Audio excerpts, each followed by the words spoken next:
От всей души приветствую вас, дорогие друзья! В этом видео вас ждет юмористическое изложение сюжета игры «Принц Персии. Пески времени», первой части знаменитой трилогии. Мой опыт субъективный, не забывайте об этом. Чтобы работу сделать вообще королевской с точки зрения контента, я решил дополнить свое мировоззрение насчет вселенной Принца и посмотрел одноименный фильм. Должен сказать, что я потратил время впустую. Фильм-то еще куда ни шел, Джейк Джилленхол отличный и даже более чем подходящий актер.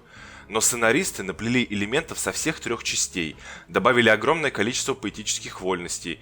Участие Джордана Мехнера, создателя франшизы, сильно не помогло. Скорее, его участие не позволило сделать совсем плохо. Однако есть и светлая часть. Дополнительная информация о лоре вселенной. Сейчас она ни к чему. Поделюсь ею в самом конце работы. Ну что, у меня все готово, чтобы начать. Приятного просмотра. Все повествование происходит как бы со слов рассказчика. Совсем скоро мы поймем, что это сам принц делится историей о своих приключениях. Складывается впечатление, что повествует он для игрока. В принципе, так оно и выходит, но в конце вас ждет большой сюрприз. Многие люди думают, что время – это река, которая быстро и уверенно течет в одном направлении, говорит принц. Но они ошибаются. Я заглянул в глаза времени. И это океан во время бури. Надеюсь, вам не будет составлять труда понимать, когда я цитирую участников истории. Я сын Шахрамана, могучего короля Персии. По пути в гости в соседнее королевство Азад мы, небольшой группой людей, проходили мимо Индии. Под воздействием обещания славы и почестей мой отец совершил роковую ошибку. Под эти слова нам показывают мужчину в возрасте. Я, конечно, не... Как называется человек, который в старых, одетых в мантию мужиков с макияжем и бородой сразу видит волшебника? Давайте придумаем слово, которое будет описывать этот предрассудок. У кого на что способна фантазия? Так вот, я, конечно, не вот это слово, которое мы еще не придумали, но это же, черт возьми, волшебник. Во времена, когда Персия существовала и процветала, старый размалеванный мужик в халате, кто это, если не волшебник? Так вот, злой волшебник убивает солдата на воротах. Секундочку. Если он и правда волшебник, почему он для убийства использует кинжал, вместо какого-нибудь поцелуя смерти? Смертельного прикосновения, вы поняли. Может быть, он не волшебник, а все-таки старый пидас? Короче, то, что происходит и будет происходить на экране, будет объяснено в конце игры. Но если я вам все расскажу сейчас, нить повествования потеряна не будет. Наоборот, картина будет восприниматься более целостной. Волшебный пидас – это визирь, приближенный к двору Индии человек. Он предал своего махараджи, соблазнил короля Персии Шахрамана напасть на Индию, обещая ему несметные сокровища, которые, собственно, и должны были принести те самые славу и почести. Все предательство заключалось в том, что визирь ночью должен был открыть ворота, что мы, собственно, и наблюдали, и запустить в ночное небо огненную стрелу, что стало бы знаком того, что коварная затея пошла по плану. Визирь совершает свое предательство не просто так. Логично, что у него есть личный интерес.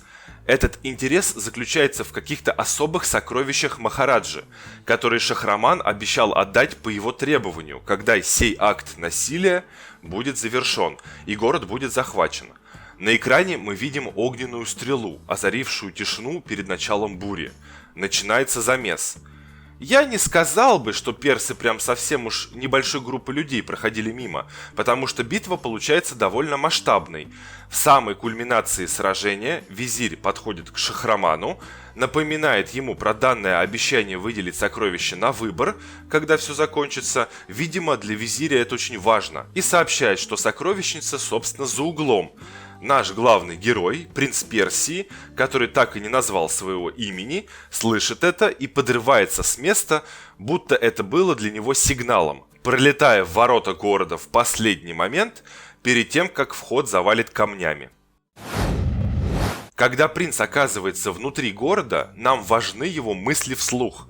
Вообще их будет много, поэтому привыкайте.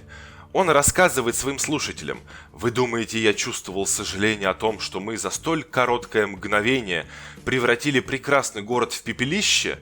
как бы не так. Я думал лишь о том, чтобы принести отцу славу и почести, сражаясь в своей первой битве. Как это мило, принц теряет военную девственность. Обратите внимание на этого мужика с симметричными шрамами на лице. Я назвал его «двойной ведьмак».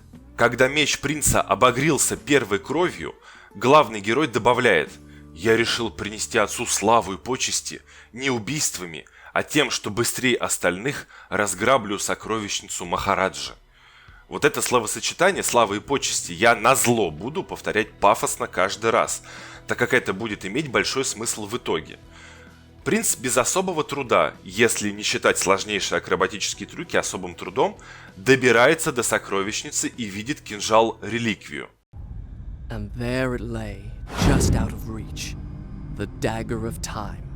Возможно, это будет выглядеть немного как натянутая претензия, но мне непонятно, как с такого расстояния принц узнал артефакт. Тут дело даже не в расстоянии до предмета, даже если бы ты видел его в упор, откуда тебе известно его имя. Ты в школе для принцев проходил занятия, где вам показывали артефакты соседних королевств, которые вы будете грабить, когда подрастете? И вообще, что это за такая сокровищница, в которой, если ты не умеешь бегать по стенам и у тебя нет золотой медали по гимнастике, ты до сокровищ, собственно, и не доберешься? Каждый король любит периодически спускаться в свою казну, чтобы увидеть и насладиться тем, какой нахуйный. То, куда попал наш принц, больше похоже на забытый склеп. Когда до кинжала времени получилось добраться, главный герой случайно, нажав какую-то кнопку, отмотал время назад и спас себя от неминуемой гибели. То есть артефакт оказался действительно магическим. Опытным путем, нажимая все клавиши, принц понял, как управлять временем, у него появилась возможность возвращать его назад, в не очень больших масштабах, конечно, и не бесконечно, все зависит от заряда волшебного песка, но зато по собственному желанию. Ну ни хрена себе артефакт. Ближе к финалу ему придет в голову единственный достойный способ правильно использовать кинжал, а пока он всего лишь может спастись от неминуемой смерти. Это же лучшее, что можно было отыскать здесь. Что надо сделать? Вернуться к бате и пофлексить. Принц с гордостью преподносит кинжал отцу, сопровождая это фразой: «Вот они, славы и почести! Держи, отец!» Совершенно непонятно, почему о способностях кинжала главный герой не говорит ни слова. Это, важно, черт возьми! Визирь видит эту картину, и у него начинается приступ туберкулеза. Он напоминает Шахраману про его обещание и буквально набрасывается на кинжал. Короче, ведет себя неадекватно. Видимо, первоначально он именно эту вещь и просил. Это то, ради чего он пожертвовал своим высоким положением. Однако король Персии начинает троллить визиря. «Неужели ты хочешь отобрать у мальчишки его первый трофей?» Не успевает старый пи***ц повернуться в сторону гигантских песочных часов, как Шахраман отрезает: и эти часы тоже не отдам. Ах да, экзотические животные тоже под запретом. Короче, иди нахуй, визирь, мало ли что я там обещал. Ты вообще предатель, старый накрашенный, скажи спасибо, что не отпи***. Конечно, он сказал не так, но это имелось в виду. У визиря приступ туберкулеза усиливается. Можно разглядеть кровь на платке.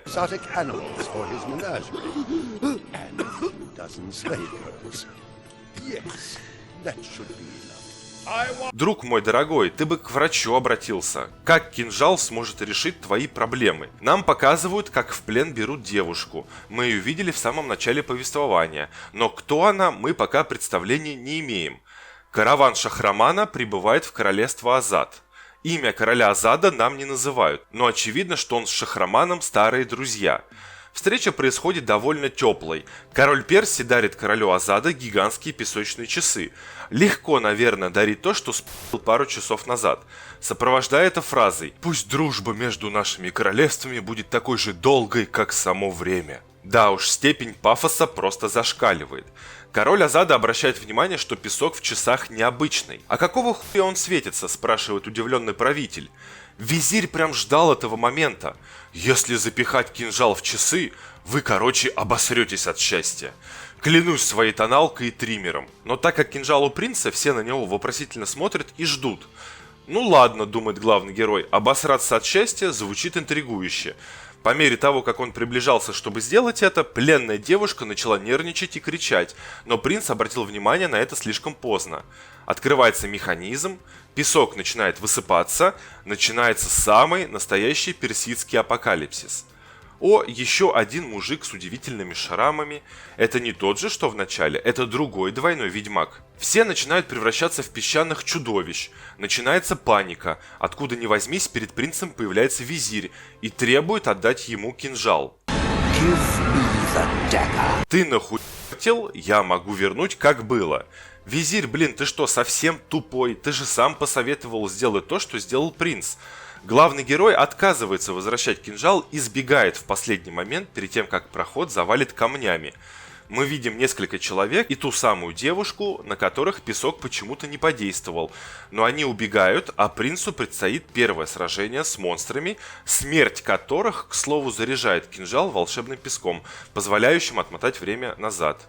Когда первая битва с монстрами была завершена, принц говорит, что мы, пожалуй, решили, что он ебался и никогда не поверим в этот бред. Друг, мы в такие игры играли, что твоя история еще цветочки. Игра нас знакомит со своей механикой сохранения. Обычно подобная хуйня рассказывается в обзорах, но этот случай исключение, объясняю почему. Главный герой периодически будет встречать столпы света, которые по факту служат точкой сохранения игрового прогресса. Но у них есть еще и мистический смысл. Когда принц попадает под влияние подобной точки, он видит фрагменты из своего ближайшего будущего. Так вот, иногда это будущее будет связано с сюжетным повествованием и будет влиять на решение и поведение главного героя. Ну, по крайней мере, я так решил. Откуда мне знать, что там за моча ударила в голову сценаристам игры на самом деле? Короче, держу в курсе. Девушка становится словно наваждением. Принц ее встречает несколько раз, но она убегает, будто избегая встречи. В первый такой раз, как думаете, что случилось? Проход в последнюю секунду завалило камнями. Да вы заебали, это уже третий раз, и игра толком не началась еще. Совет от разработчиков. В любой непонятной ситуации заваливайте проход камнями. У принца начинаются страдания. У меня сложилось впечатление, что главный герой это персидский Макс Пейн. Только вслушайтесь. Меня окружали комнаты для гостей, в которых я, мой отец и придворные планировали провести ночь, спасаясь от холода снаружи. Пески времени просочились сквозь оболочку часов, похищая жизни и тепло всего, чего они касались. А меня, виновного в происходящем, они пощадили. Хотел бы я верить, что кто-то тоже смог пережить эту катастрофу, но надежда была ничтожна. Те, кто знают принца лишь по второй и третьей части, возможно, не поверят, что он был когда-то таким нытиком и романтиком. Да, был. Так нет же, он продолжает. Я не смогу уснуть, пока не встречу снова эту девушку. Я никогда не желал людям страданий, но мне не терпится увидеть, какая такая хуйня с тобой произойдет, что ты превратишься в нормального мужика, а не вот это все. За очередным поворотом мокрая мечта принца сбывается. Мистическая девушка сама находит его. А зачем ты убегала, дорогая? Нужно было время подумать, что сказать. Она представляется. Ее зовут Фарра. Короче, это дочка Махараджи, самого главного хрена в Индии, страну которого принц Бати захватили и разграбили. Она кидает обвинение главному герою. Это все твоя вина. Принц парирует. Я видел, как мой отец превратился в песок. Да, мы все в него превратимся, если ты не отдашь кинжал мне, отвечает девушка. Ну конечно, визирь говорил то же самое. С этого момента я доверяю лишь себе. Внезапно их резкий диалог прерывается нападением монстров. Пара решает встретиться в гостевой комнате. Девушка убегает, оставляя принца наедине со своими мыслями и ебучими жуками, которые непонятно откуда появились. По пути в пункт назначения принц видит удивительную картину.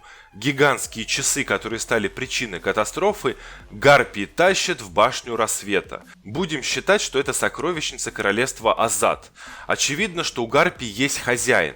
Очевидно, что это визирь, который так страстно желает нож. Видимо, у него есть какой-то план на всю эту ситуацию. Очевидно, артефакты обладают большим потенциалом, который принцу недоступен в силу отсутствия знания о реликвиях. «Я воткну этот кинжал прямо в сердце старому пи***цу», — говорит принц. Песчаная чума уничтожила не всех людей. Мы встречаем стражника механизма, который включает военное положение в городе, и он вполне себе живой. Правда, ненадолго. Игра никак не объясняет этот феномен. Почему кто-то обратился в чудовище, а кто-то нет. Почему кто-то стал чудовищем не сразу. Как, блять, это работает? Отвечайте сами на этот вопрос. Мое дегенератское предположение, что пески времени распространяются постепенно, порабощая все на своем пути. Кинжал принца стал его личным оберегом. У принцессы Фары есть особый амулет, а визирь просто старый пи***ц, такой вредный, что говно к нему не липнет. В гостиной принца ждет сражение, и не с кем попало, а с собственным отцом. Фара пытается проявить сочувствие, но главный герой в нем не нуждается. «Это не было моим отцом», — говорит принц, и разбегается в очередной столб света. Тут стоит добавить, что после сохранения главный герой какое-то время находится в отключке и жалуется на упадок сил, хотя по его акробатическим подвигам не скажешь, чтобы он чувствовал какие-либо недомогания. Когда он приходит в себя, видит, как Фара пытается спить кинжал. «Так вот, как ты благодаришь меня за твое спасение», — возмущается герой. Девушка начинает оправдываться, еле сдерживается, чтобы не заплакать. Ну потому что же реально все хуево. И просит ей довериться. Чтобы вернуть все как было, нужно найти песочные часы. Да, пусть кинжал будет у принца. Пара решает объединить усилия и сделать это вместе. На этом моменте должен сказать, что по факту первая часть игры завершена. Наши герои просто пробивают потом и кровью себе путь до башни рассвета. Ничего с точки зрения сюжета не происходит. Лишь сражения с монстрами, решение тупых головоломок и акробатических трюков. Однако стороной нельзя обойти то, как меняется отношение героев друг к другу. За этим забавно наблюдать. Они как сварливая пара, которая не первый десяток лет прожила вместе. Начинается все с недоверия. Она хотела украсть мой кинжал. Я уверен, она оставила бы меня умирать, думает принц вскоре после описанных выше событий. Чуть-чуть попозже этот же человек. Я начал испытывать влечение к этой девушке. Возможно, имеется в виду не половое влечение, а чувство дружбы. Еще чуть-чуть попозже, когда Фара попросила принца сделать какую-то мелочь. Она командует мной, будто я ее слуга. Это я виноват. Женщине надо поставить себя правильно с самого начала. Изначально я чувствовал к ней жалость. Но теперь все изменится. Я дам ей знать, где ее место. Согласитесь, эти слова пронизаны неравнодушием. После одного столпа света принц просыпается на коленях Фары и слышит, как она называет его «моя любовь». Ну и скоро это логически все приходит к тому, что принц собирается сделать девушке предложение при первом удобном случае. Вот что с людьми творит самоизоляция и совместное приключение. Однако очередная порция видений будущего портит эту романтичную картину. Принц видит, как Фара с коварным выражением лица ворует его кинжал.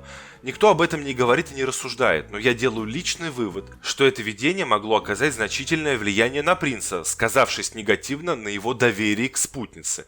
Скоро вы сами все поймете. Хочу выделить один забавный эпизод. Он не связан с сюжетом напрямую, но я не могу не пошутить. В какой-то момент, проходя по мосту, все начинает рушиться и падать, земля уходит из-под ног. Дружище, ты всю долбанную игру пользовался кинжалом.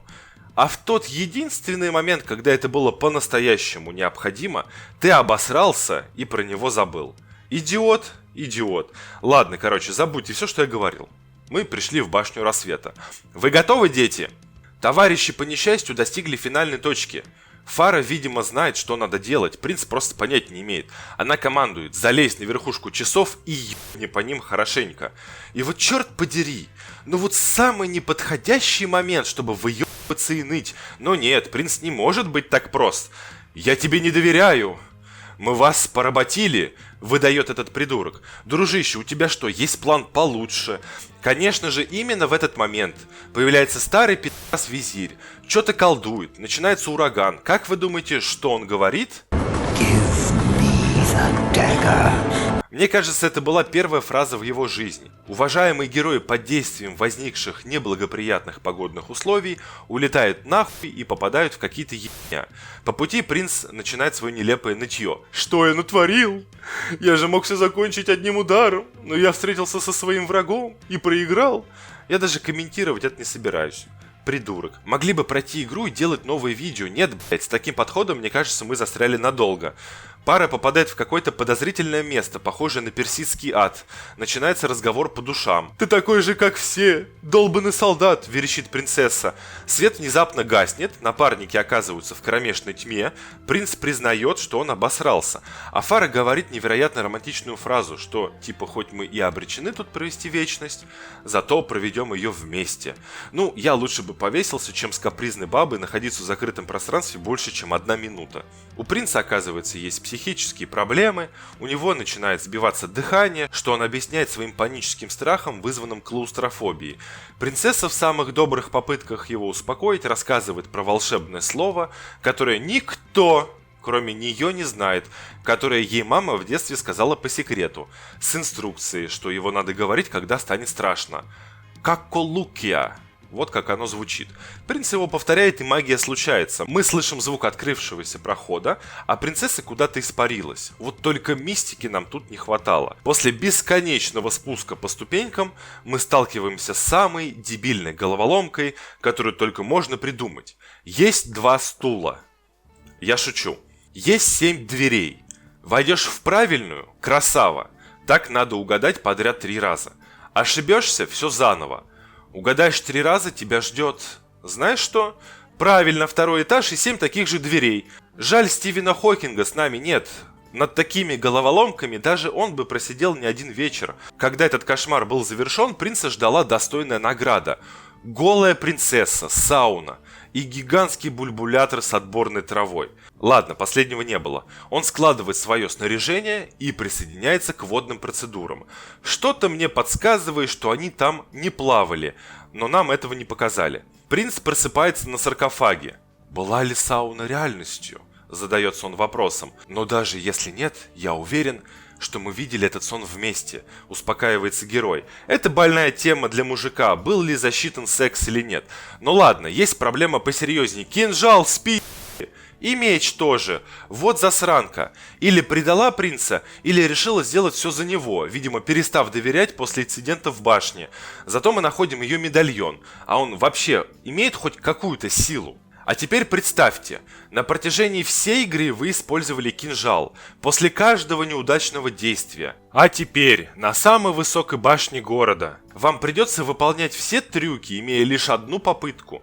У этого, конечно, есть плюс – чистый адреналин. Уверен, сам принц прекрасно понимает, что я имею в виду. Фара, походу, действительно решила все завершить в одиночку. Принц ее видит, окликивает, но она игнорирует. Однако, когда все-таки получилось ее настигнуть, девушка находилась в затруднительном положении. Злые монстры зажали ее в угол и столкнули с этажа. Принц еле-еле успевает поймать ее за лезвие кинжала. Блин, что-то мне подсказывает, что это не очень приятно. Видя, как возлюбленному больно, девушка пафосно произносит «каколукия» и разбивается насмерть, вернув кинжал прежнему хозяину. Естественно, словно современная женщина с кредиткой мужа, Фара истратила весь песок. Трагедию предотвратить не получится. Вы только посмотрите на этот взгляд. В такие моменты понимаешь, мальчик становится мужчиной. Визирю лучше на глаза не попадаться. Мы входим в финальный столб света, но это видение отличается от остальных. Абсолютная пустота и тишина. Что будет дальше? Это не реклама дегенератского шоу. Принц печально размышляет. Слава и почести были моими. Но какой ценой? Внезапно появляется старый пидас. Спорим на 1000 рублей, вы знаете, что он скажет. Потом он предлагает разделить с ним бессмертие. Но в чем кайф от бессмертия, если все померли? Под отчаянный вопль коварного колдуна принц забирается на песочные часы и как... Нет, что происходит? Время отматывается назад. Принц обнаруживает себя в лагере отца. Вторжение еще не началось, но кинжал по какому-то чуду оказался у него в руках. Он единственный знает, что будет в ближайшем будущем. Герой под покровом ночи держит свой путь в покое дочери индийского махараджи. Удивленная девушка, увидев кинжал, соглашается выслушать историю странника. И вот это и есть та самая история, которая рассказывается с самого начала. Оказывается, принц все это время повествовал ее Фаре. Вот это поворот! Под конец он ее предупреждает про горящую стрелу в ночном небе. Ну, я вам это рассказывал в самом начале. Ну и, конечно же, в этот самый момент объявляется этот ебучий визирь, и начинается сражение, в процессе которого он говорит всякие гадости, колдует своего двойника и самоуверенно рассчитывает победить. У меня тут только один вопрос. Ты старый пи*** с посохом. Ты даже заклинаний нормальных не умеешь, типа фаербола. Да и вообще ты, мать его, политик. Ну куда ты лезешь драться против молодого, энергичного принца с боевым мечом, у которого к тому же за пазухой лежит кинжал времени? Могущественный артефакт. Ну естественно, принц дал ему пи***. Это было самое убогое сражение с боссом за всю мою жизнь. Какой-то анти-Dark Souls. После победы главный герой, доказав, что предательство визиря разоблачено, и рассказав с ночи до утра всю историю, получает самый ожидаемый от женщины ответ. Ты все напи***л. И принц догадывается, как надо использовать кинжал по назначению. Он целует принцессу, она начинает выебываться, он просто возвращает время назад. Чувак, ты гений! Ну не веришь, и хуй с тобой, думает принц. Постой, восклицает девушка, а зовут-то тебя как? Зови меня Каколукия. Занавес. Аплодисменты. Эпический конец истории. Я обещал в самом конце небольшое дополнение к лору вселенной принца, который я почерпнул из фильма. Вы, наверное, задаетесь логичным вопросом, а откуда эти долбаные часы вообще появились? Кому хватило смекалки и таланта создать артефакты невероятной мощности? По версии фильма, это боги решили покарать человечество за их грехопадение, превратив всю планету в песок. Но в последнюю секунду они увидели чистую душой девушку, сжалились и решили дать нам еще один шанс. Но артефакты не уничтожили, а ключ от апокалипсиса, кинжал, отдали ей на хранение. Что планировал делать с этим визирь, мы не узнаем. Он планировал получить бессмертие, воспользовавшись артефактами, но как именно он его достиг бы, остается великой загадкой, как и вопрос, какое нахрен счастье в бессмертии, когда весь мир одна большая пустыня. Если бы меня попросили дать оценку сюжету, я бы, во-первых, старался бы воспринимать его в совокупности со следующими частями. Во-вторых, я бы покритиковал то, что визиря сделали абсолютно отрицательным персонажем. Никак не раскрыли его как личность, лишь шизофреник с навязчивыми идеями. В-третьих, это неправильно, когда мне надо смотреть какой-то там фильм, чтобы получить ответы на фундаментальные вопросы. В-четвертых, отсутствие какого-либо выбора, хотя в те времена он в принципе встречался нечасто. Я бы выделил и похвалил эпические повороты сюжета, любовную линию и оригинальность. Вы же свое мнение оставляйте в комментариях. В описании будет информация, как меня найти и поддержать, если, конечно, такое желание появится. До скорых встреч!